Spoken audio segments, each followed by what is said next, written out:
the week after your period ends is your follicular phase. So during this week, I start eating liver cleansing foods. So what this means is during this week, our hormone levels start to increase. So it can actually cause an overload to our body and our digestive system if like those hormones are not exiting the body the way that they're supposed to, and everything gets funneled through our liver, which is our detox organ.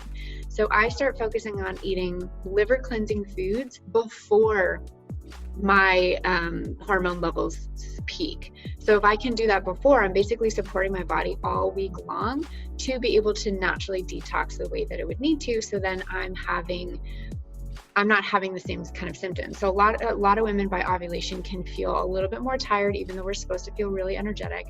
They can feel a little bit more bloated, even though like technically we're not supposed to. So all these things are definitely like hormones just kind of like getting stuck within our body. So we really want to help naturally detox. So I focus on drinking water with lemon. So maybe I'll wake up and do some more warm water with lemon, or all during the day, I'll kind of like put lemon in my water. Lemon's really cleansing for the liver. I'll add a tablespoon or two of flaxseed into a smoothie. That also helps really cleanse your body. If I'm going to make a salad at lunch during the follicular phase, I will add dandelion greens, which are also really good for detoxing the liver. I can't say I really like dandelion greens. They taste a little bit more bitter, but I'm all about naturally supporting my body. So I will often cringe and just work through it. I can't say that I've added dandelion greens to a smoothie because I think it would be a little too much, like especially if you're adding like fruit or something, like it just kind of takes away the whole experience.